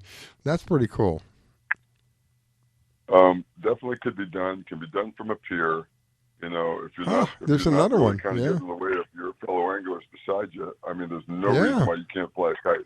I mean, that's got to be one of the most irritating things. You get out on a pier and you think you found a nice spot and there's not a whole lot of people around you, and all of a sudden, before you know it, you got all kinds of people around you. That kite could get you far and away from everybody. Wow. No, it's just, piers are a whole different animal. I kind of grew up on the piers. So, you know, that's a whole different attitude. You got to be careful that you're not, you know, because a lot of times the guys look at you like, okay, well, if he can do it, that means everybody can do it. And how's that going to look if everybody's trying to, you know, use an anchor rig or use a kite, you know, fly a kite off the pier? That won't work. So usually the first guy is the one that gets the most grief. Not to mention, if you don't know how to fly them, they're really good weapons, and they do get you in the head. So I know that when I was trying to learn it, and I can't tell you how many outriggers I've wrapped them around and how hard it is to get it off the end of an outrigger. Yeah, you know, what you're mentioning there, Carolyn, is you just need a captain that kind of knows really understands wind direction. And so when you're on the port side of the boat, he's kicking, you know, he'll kick the bow off to the opposite side to give you a good, free, clear tube of wind and or alley of wind. And then when you have that, it's really easy to fly it even without trying to get it up. A lot of guys put it in the lanyards and run it up the rigger. No need, you know, just kick the bow out so that you got that straight wind coming your way. And then when the other side of the boat needs to do it, kick the bow the other way, and you got that big clean wind there too. I one of these days get up there in Palm Beach and get out with you and see some of your style, because I know you're an expert at it and you've made a livelihood out of your kite bags and your tournament schedule. I'd love to get up there. That'd be great. Looking forward to that. Yeah, and by the way, congratulations. I understand you're the competition now.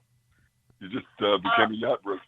Yeah, but I don't plan really on doing much with it. A lot of people kept asking me, and I figured let's do it. So I'm so busy with Atlas Trax and my ladies team, and I'm probably I'll be around a little bit, but I'm not really going to put that much effort in. But thank you very much, and no competition here. No, I think it's a great thing. I've been a yacht broker with HMY Yachts for the better part of 11 years, and it's just been a wonderful experience, really. And, Well- and the industry needs good people.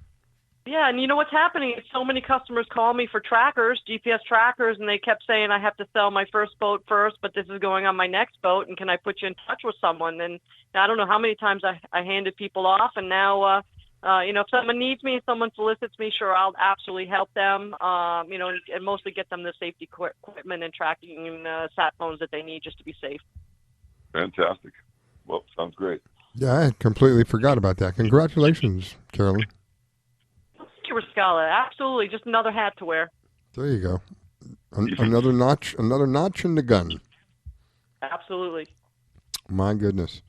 Well, Mike, I think I asked you earlier about you got stuff planned for this coming week. Yeah, that's it. I'm just gonna relax next weekend. It's been two weekends in a row of tournaments. So next weekend will be more fun. We'll be family. And, yeah, that's great. Yeah, because I know Father's Day's coming up, and I didn't realize it's your birthday. Happy birthday, my friend. Hey, thanks. Appreciate it. Yeah. Well, Carolyn, anything else you want to pass on to Mike before we get going? No, absolutely. I just can't wait to start talking about and trying this deep drop on the short bait. I think that's a great idea, and it'll get me a little more skills and try and learn a little bit more. So, Mike, I always love having you on. All right, great. Thanks, guys. It's always a pleasure talking with you, and thanks. Have a great weekend. Thank you, Mike. I greatly appreciate it, my friend. God bless you. You too. Go ahead, Carolyn. White lines. I was going to say hi to Wayne for me, and I'll see you up in Palm Beach. You're listening to the Fishing in Florida show with your host, Rascala Stevens. Don't go away. We'll be right back.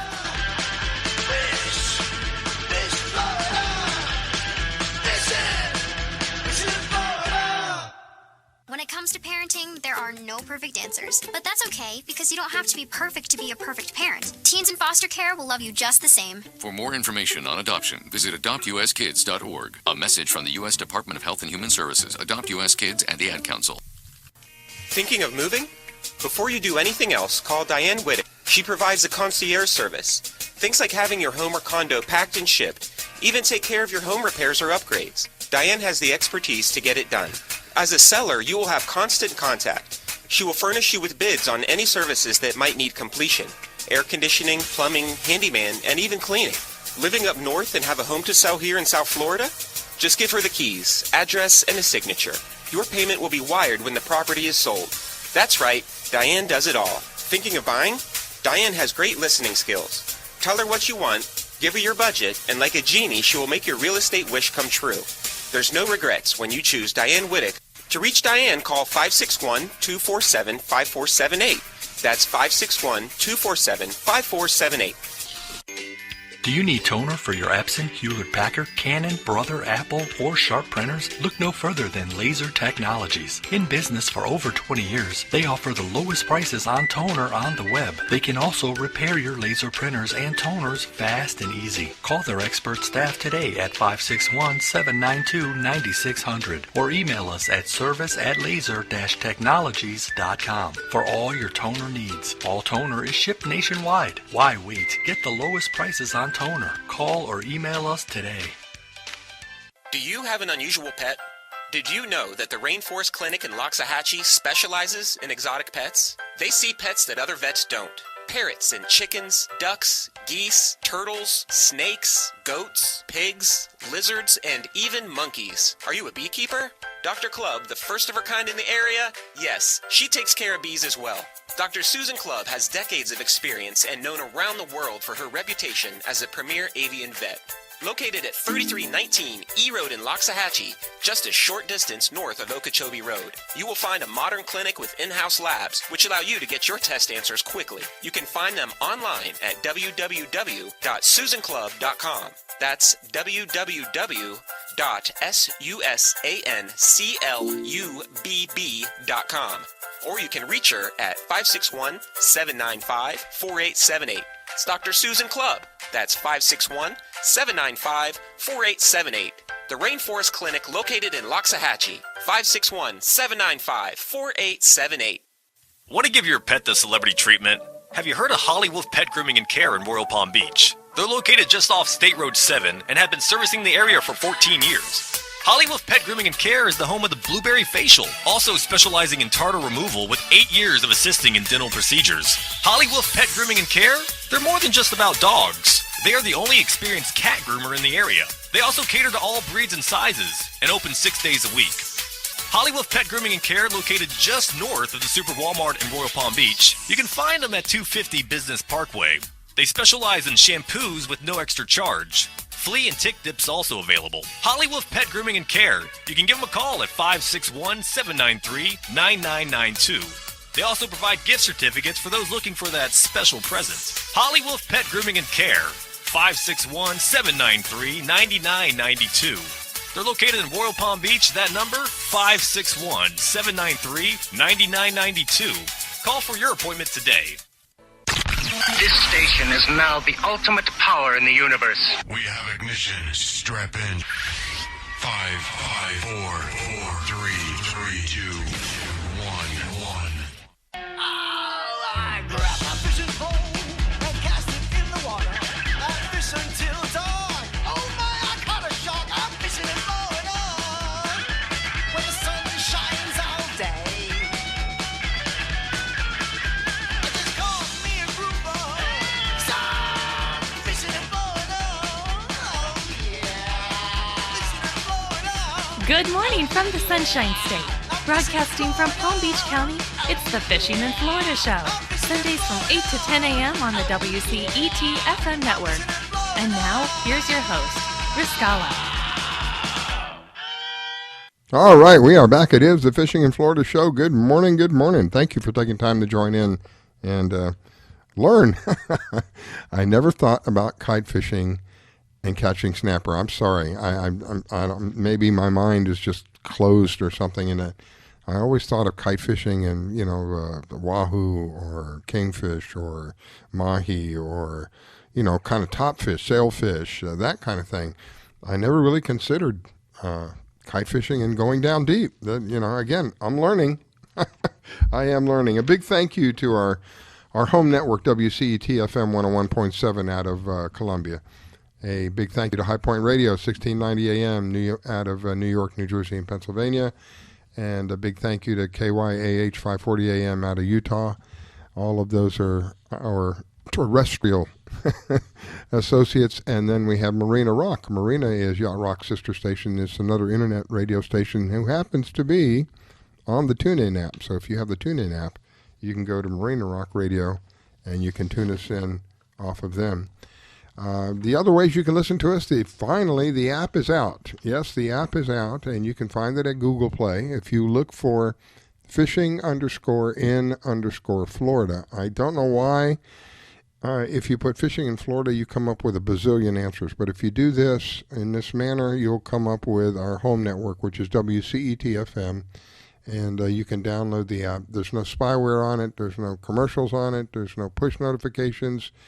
It's just an easy way for you to listen to the network, whatever happens to be playing on the network. And if that is at 8 o'clock in the morning on Sunday, that'll be us. So thank you for doing that. Greatly appreciate it. The other way you can listen to us, go to Facebook. And while you're there, if you give us a like, that makes us more relevant in the searches. Go to Facebook and find us there on Fishing in Florida Show. If you click on the Contact Us, you will be connected with a link to our live server. So that's another way you can listen to us. And then, of course, you can go to our home network, which is www.wcetfm.com, and we have a player there as well.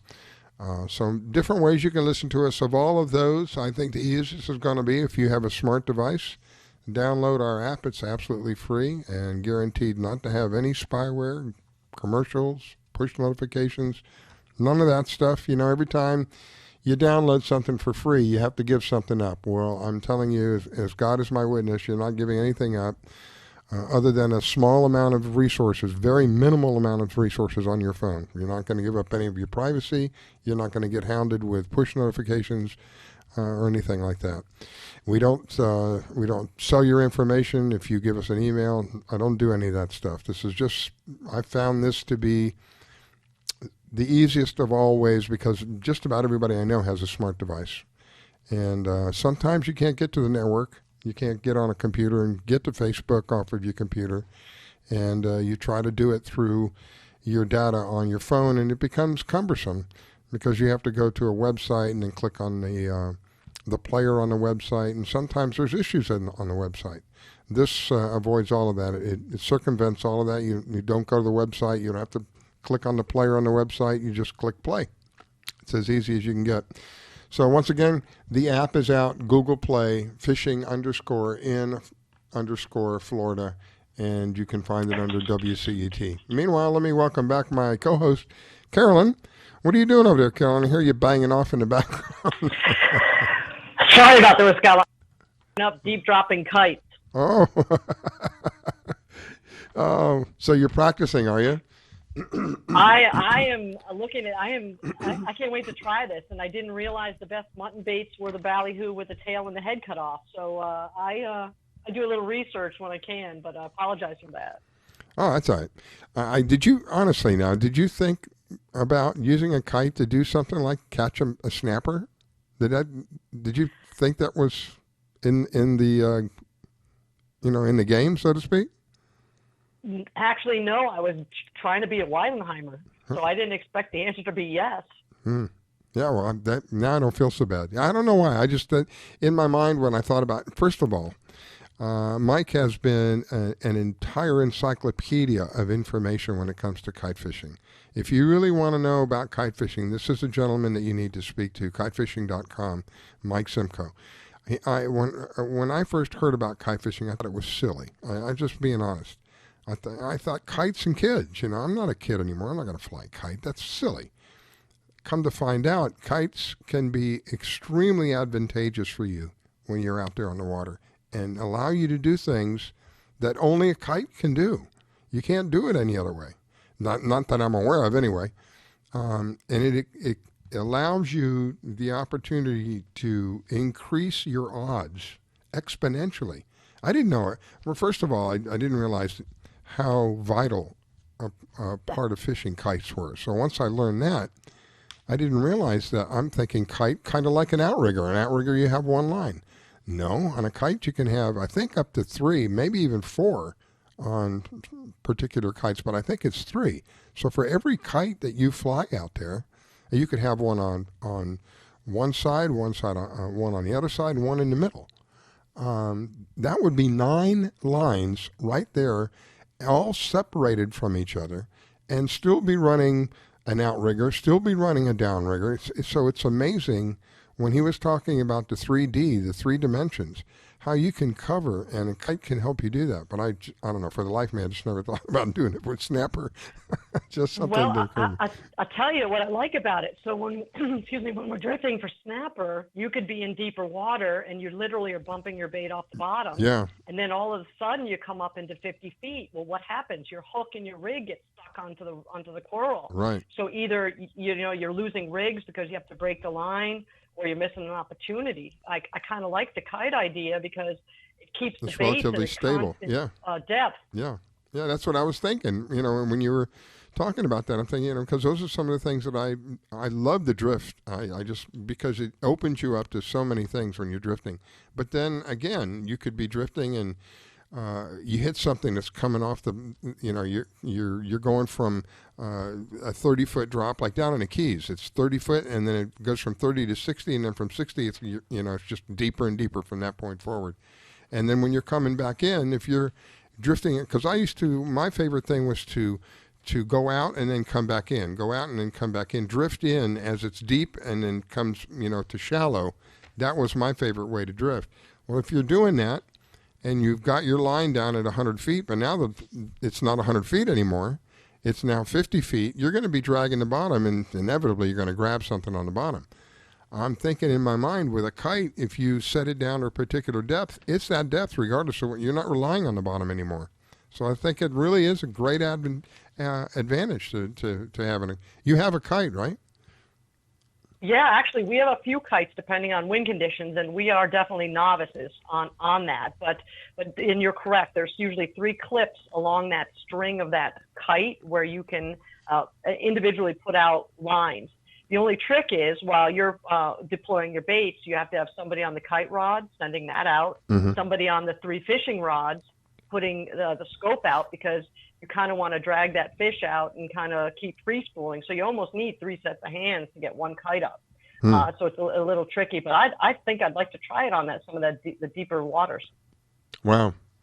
It is amazing. And Mike is, like I said, Mike is an entire encyclopedia of information when it comes to being able to handle a kite. Different kinds. I didn't know there were different kinds of kites for high wind, for low wind, for no wind. Like I said, if you want to know about kite fishing, and if and when I ever get another vessel that I'm going to go out and fish in, I'm going to definitely have a kite. I'm going to learn how to kite fish. That's just essential. That's part of being able to do what you do out there. All right, let me welcome my next guest. That would be Angelia, the one and only Florida Salty Cowgirl. Good morning. Well, are you going to answer? I can see you that you're on the line. Angelia, are you there? I had to take my mute off. Sorry. Good morning, everybody. Go ahead, Carolyn. Good morning, Angelia. Good morning. I'm very excited this morning. And? We can tell. Tell us more. Well, I'm leaving Wednesday morning for Alaska, and it's going to be quite an interesting journey. Not to be off the fishing topic, but to enter Alaska from out of the state, we have to get COVID tested in the airport and be quarantined until the results come back. So that's a little hurdle when we get there. So we'll be heading out the Stewart just as quickly as we possibly can, because we already have trips booked. And I'm so excited. New waters, new town, new boat, new people. And it's just going to be a really great adventure. It'll be about 3 months. And I can't wait to see the pictures and the videos. I know that you're going to be doing that. Yeah, I'm bursting out of my skin right now. I'm back to whales and orcas and sea lions and otters and crazy forfeit tides. Yeah. So I'm just I'm trying to get mentally prepared here, and I'm just really excited. Well, I am excited for you, and I'm happy for you. If anybody deserves to have a break and a gig like that, it would be you. I know how hard you work at it, and I also know how difficult this last 3 or 4 months have been as well with this thing that's been going on. Yeah, it's been really sad. I will give you an update on what's going on in the Keys. Yeah.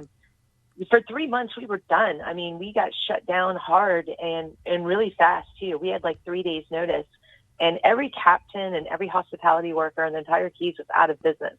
So, I mean, it was really a sad situation for us down there for several months. Everything is opening back up. The head boats down there are starting to run again. The charter boats are running. The floodgates have opened. Most of the hotels are opening back up. Most of the restaurants and bars are opening back up. And it was really, really nice to see. We did get quite a flood the first few days that they opened up US 1. But it was just nice to see the activity and things coming back to life down there. So anybody who does want to get down there and fish, the fishing's good, the mahi are biting, and the boats are running. So even the head boats are running, and even the excursion boats are running, even if you just want to get on the water to go see everything. So definitely, if you need to get away, you can get down to the Keys now, and everything's great. So everybody's real happy to be going back to work. But the sad part is that so many people left the Keys because of having no work at all, that they're having trouble getting people to come back. And I got many job offers, and I had to decline them all, and say, hey, when I get back in September, I'll call you. But yeah, they definitely need people to get back to work down there. And the people that are still there are happy to get back to work. And the fishing is good as always. The fishing's never bad down there. Wow. So where are you calling in from this morning? I'm actually just outside the Tampa Bay area, where I have a home and my family lives. Mm-hmm. So I'm spending a little time with them before I head out. Oh, cool. They're always worried about me. I'm the adventurous one, so you've got to, cover your bases. you have to get an Atlas Trax to take with you. That way they don't have to worry about it. And what, I would love one. I carry an EPIRB and a personal locator beacon, of course, but I would love to have an Atlas Trax, because then they could just track me the whole time. There you go. And I would love to get you one. When you get done, shoot me a draft. I'll send you one out tomorrow. You can have it on Tuesday. Let's make that happen. That would be great for social media, and so we can keep an eye on you, make sure you're safe. That's awesome, Carolyn. I love you. Thank you, Carolyn. I was going to say, Carolyn, they had one. I was on a yacht for the beginning and the end of last summer, and we did quite a bit of extensive traveling along coastal Canada, Washington, and all of Alaska, southern Alaska. But they had something on the boat, but it was not an Atlas Trax. It was some type of GPS thing. And I was able to send that link to my family so they could follow me, and it was really, really cool. And I actually went back and reminisced on it. I can still see the tracks and all of it. Oh, So cool. I think it's the most amazing thing, but theirs was not one of your devices. It was something different. And but I would love to have one. That's absolutely amazing. You'll have to give me a little guidance on how to use it maybe. But yeah, that's awesome. You take it. We're going to make it. Take We'll it make it real easy for you. I'll make a hyperlink for you that you can post on your social media. People can find you anytime if you want them to. They can see where you are, where you're fishing, and all you have to do is turn it on when you get there. It's nothing to even learn. So I'll hook you up. Just reach out to me and make sure I can ship one tomorrow. That is absolutely awesome. That excites the heck out of me. Yay! Thank you. I didn't mean for Carolyn to have to give one up to you, but thank you, Carolyn. That's very generous. She's a very generous lady. She found out that I had, during all this craziness with this pandemic thing, I hadn't been fishing in a while. I didn't have any fresh fish. I'm telling you the truth. This is the truth. She found out about that, and she sent me fresh fish. She Ubered me a driver and sent me fresh fish. This is it's just some of the... That is the coolest thing ever. Hey, Carolyn, I tell you what, I'll send you fish from Alaska. Oh, my goodness. I would love some halibut. I would love it. If we could work that out, that's a great trade. Oh, my Absolutely. gosh. And we know what's so cool about that, too, is some of our fishing teams, some of our tournament teams, they'll say, hey, come find us at the dock. We'll give you a shirt or a koozie cup. I've got a guy that has a hyperlink. He's up in North Carolina fishing the Big Rock Marlin tournament. So absolutely, we can label it, find Angelia, and you can have your own account, and anyone can find it anytime. That is so awesome. Neat. That's amazing. Okay, well, I'm just thrilled. Thank you so much. You take it and stick it in your back pocket, and you're done. That's how you work with that thing. It's just about the size of a credit card. It's not as thin as a credit card, but it's about approximately the size of a credit card. Take it and stick it in your pocket. It's waterproof. It's the battery's good for like a year plus, right, Carolyn? Yeah, and it tells you when it's time to change the batteries as well. And what's really cool, Angelia, is I've got about 18 barges in Alaska right now that have trackers, and they are just tracking them for the waterways and safety. And so we'll add one more. I can't wait because you're going to be doing some real good trips that we'll be able to kind of watch from our side. How cool that'd be. That'd be neat. Yeah, I've got some. I've got at least a couple what they call 3-day long-range trips. We call them offshore trips here, but they call them long-range trips, where I'll actually be out on the fishing boat with 4 passengers and a deckhand for 3 days, 2 nights, 4 days, 3 nights at a time. So that's really cool. Really, really cool. And we'll even take it one step further. If they see a value in it when you're up there and they want to keep it, then we'll work it out with them. Because I'll tell you what, those 3-day trips, family can now find them. And we had a case last night. I was telling Rascal, we had a customer 200 miles off your coast there, off the west coast of Florida. And he was out for 2 days at the drop-off. His family was able to keep an eye on him. I'll see when he came back last night, and peace of mind. And I'm an avid boater, obviously, and do traveling. Have extensively traveled on boats, and I can't tell you how amazing that is to absolutely know where your loved one is. It gives my family such peace of mind to be able to watch me and know that I'm okay, and they know exactly where I'm at. And in the event that anything terrible did happen, they can find you, Yeah. It's just the most amazing technology, and anybody who's traveling on the waterway should absolutely have one because it is just amazing. The things they have out there now are they're awesome. And in your product, Carolyn, that's just a really beautiful thing for people's families that have loved ones that love to travel on the water, because it can be a little spooky when you're waiting for somebody to come back, or when they've been gone too long, or they haven't touched base because there's no phone signal, so it can be scary. How much easier can it be than the size of a credit card, approximately, to slide in your back pocket? It's so easy. It's it's not like technology has come so far forward. There was a time when you wouldn't be able to have something like that. Not that you would have something like that, but not the portability part of it. You'd have to have heavy duty equipment. So long ago, not so long ago, Scala, nobody but the military had this kind of stuff. You know, That's we're right. talking in our lifetime.